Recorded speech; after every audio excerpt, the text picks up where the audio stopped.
Usa nga 40-foot container van nga punuhin mga laboratory equipment ngan instructional materials ang formal nga ginkarawat in Eastern Samar State University College of Medicine didan Agosto 17 tikang Rotary World Health Canada. Ang turnover ceremony ginpasilitahan mga miyembro han Rotary Club of Borongan hapangungunahan ira presidente nga Dr. Danilo P. Alora. Personal naman nga ginkarawat ni ESO President Dr. Andres Pagadpatan ang mga ekipahes nga makakabulig ha pagpauswagan kalidad ngan pagpadukwag han access sa medical education ha probinsyahan Eastern Samar. Naging posible ang nasabing nga donasyon pinaagyan paningkamot ni Rotary World Health Canada Director Elena Agala. Dinahan Pebrero 23 hini nga tuig ginkarawat han ESO hi Director Agala nga nagpaangbitan plano nga pagdonar han mga ekipahes. Ang shipping cost tikang ha Canada nga do Cebu nga nagkakantidad hindi rin maminos ha 7,000 Canadian dollars ginbaydan naman han asawa han Nawara Dan Galyant nga usa gihapon nga miyembro han Rotary Club ha Canada nga may dako nga paghigugma ngan pagtagusya ha mga Pilipino.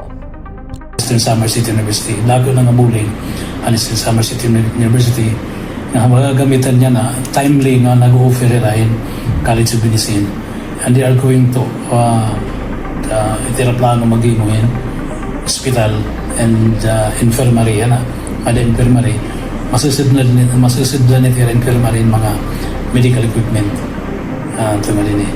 So we are thankful kan Dr.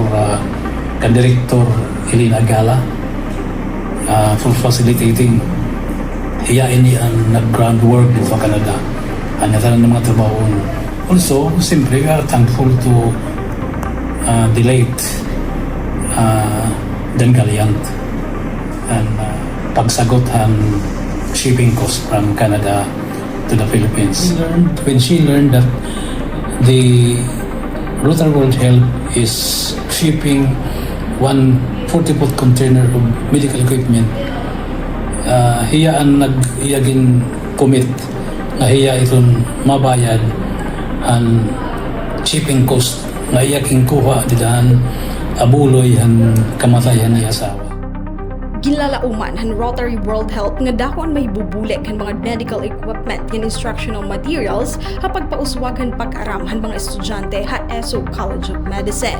Nagpahayag naman hin pagpasalamat ni Dr. Pagadpatan ha nasabi nga donasyon ngan ha mga individual ngan organisasyon nga nagburublig base maihatag ini nga suporta ha universidad. Karuyag ladamon magpaabotin na mga pagpasalamat ngadtuhan aton mga nagdonar hini nga aton mga medical equipment nga magagamit it aton mga estudyante para ira pag-aram ang paging doktor of medicine. The medical equipment and supplies to our medical school and magagamitan ini gud kaupay it aton mga estudyante Doctor of Medicine. Akong liwag yung papasalamatan ang aton nag-facilitate ini nga taga Eastern Samar mismo nga ato yan Canada hi Madam Elena Agala, the Director of the Rotary Club of Canada. Ang iya mga pangalimbasog para ini nga mga equipment kan mga supplies ti na Canada in matransport kan hi Borongan. Nasikap klase para Doctor of Medicine program ha ESO didan Agosto 13 nga tuig nga may ada 17 nga mga enrollees. Tubtubyan na padayon paggihapon nga nakarawat ang universidad hin mga aplikante nga interesado mag-enroll ha programa basta natutuman ang nga tanan nga gidkikin hanglan nga qualifications ngan mga requirements. Tigang ha Syudad Borongan, Heidi Upada, Eastern Samar News Service.